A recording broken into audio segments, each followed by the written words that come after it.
Shri Venkateswara gold తాకట్టులో ఉన్న మీ బంగారాన్ని విడిపించి కొనబడును.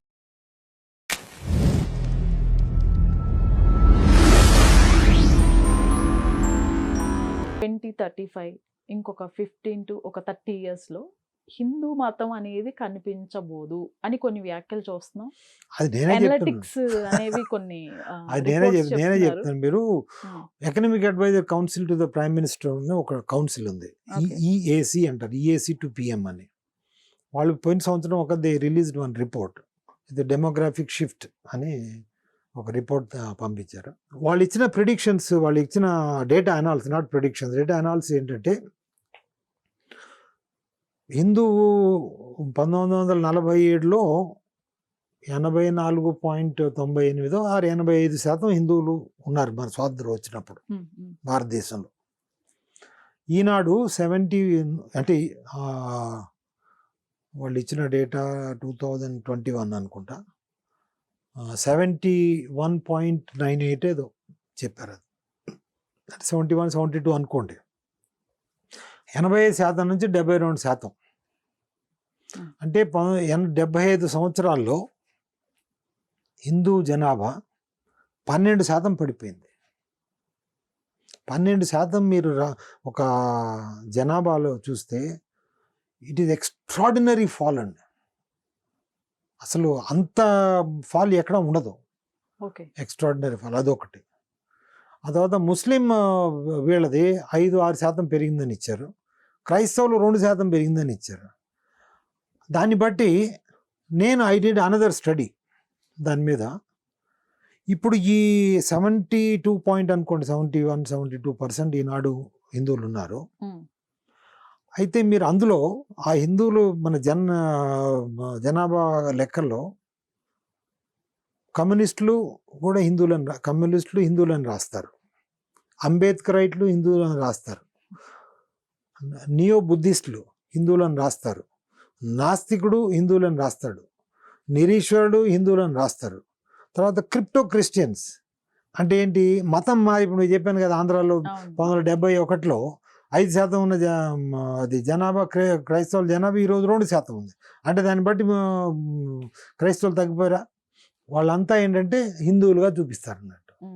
సో వీళ్ళందరినీ తీసేస్తే దాదాపుగా 10-12% పోతారు ఇందులో.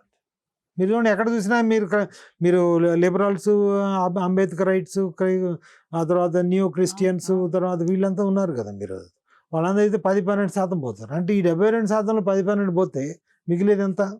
60-62% ఉంటుంది ఈరోజు. రెండోది, ఈ 10-12% వీళ్ళు హిందూ ద్రోహులు, ఒట్టిగా ఇది హిందూయేతరులు కాదు.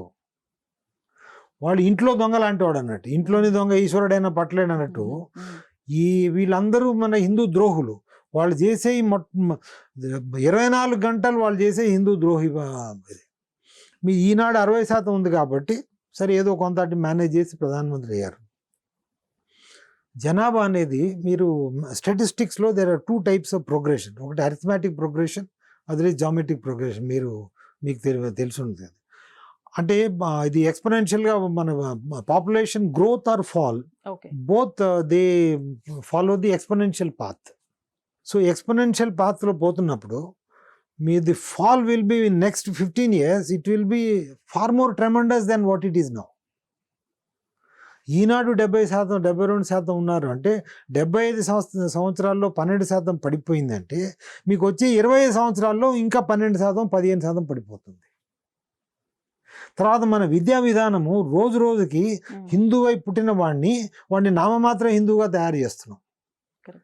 అంటే మీరు చూడండి, ఎన్నో మీరు తల్లులను అడగండి, 5వ సంవత్సరం వరకు వాడి ఇంట్లో రోజు ఆ చిన్నపిల్లాడు మీరు అమ్మ పూజ చేస్తే పూజ చేస్తారు, నాన్న పూజ చేస్తారు, మంత్రాలు చెప్తాడు. ఒకసారి బడికి పోవడం మొదలుపెట్టిన తర్వాత అవన్నీ ఆపేస్తాడు మన విద్యా విధానం అండి. So over a period of time ఆ పిల్లాడు, ఆ అమ్మాయి మీరు గ్రాడ్యుయేషన్ అయిపోయేటప్పటికి దాదాపుగా నామమాత్రం హిందువుగానే మిగిలిపోతారు. నాస్తికుడు, నీ గుడికి పోనంటాడు, నేను అక్కడ దండం పెట్టనంటాడు, అది రాయి అంటాడు, ఇది అంటాడు, ఇది అంటాడు. సో మీరు విద్యా విధానము, తర్వాత ఈ పాపులేషన్ ఇది చూస్తే by in another 25 years, 2050 Hindus will be minority దేశం మొత్తం మీద. పాకెట్స్లో మెజారిటీ ఉండొచ్చు, బట్ మీరు ఆల్ ఇండియా తీసుకుంటే మైనారిటీ అవుతారు.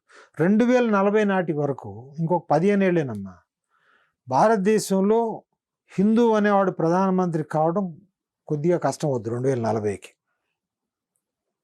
2050 తర్వాత ఇది అసంభవం, ఇంపాసిబుల్. ఓకే. హిందూ అనేవాడు ప్రధానమంత్రి కావడం అనేది అసంభవం 2050. మనకున్నది 25 సంవత్సరాలు మాత్రమే ఒక విండో. అయితే ఇందులో ఏం చేయాలని నా పుస్తకం ఒకటి వస్తుంది, అది డిసెంబర్లో మోస్ట్ ప్రాబ్లం. దాన్ని ఏంటంటే ది ఎక్యూర్ ఫిల్ ఆఫ్ హిందూ యారోస్, అంటే అమ్ముల పొది అని విన్నారు కదా, బాణాలు రాముల వారు అర్జునుడు పెట్టుకుంటారు.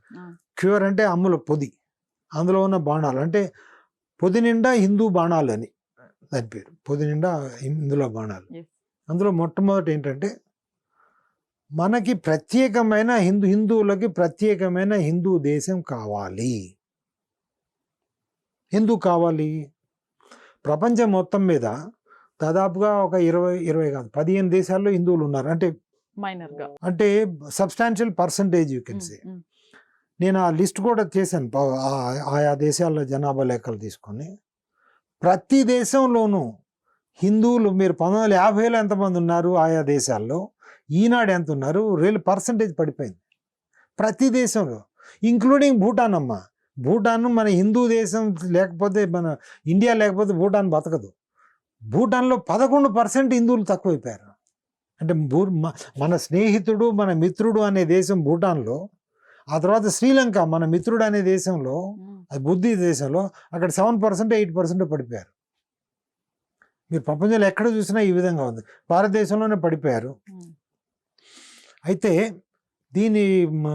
ఈ మొత్తం ఈ హిందూ జనాభా 116 కోట్లు ఉన్నారు ఈరోజు ప్రపంచం మొత్తం మీద.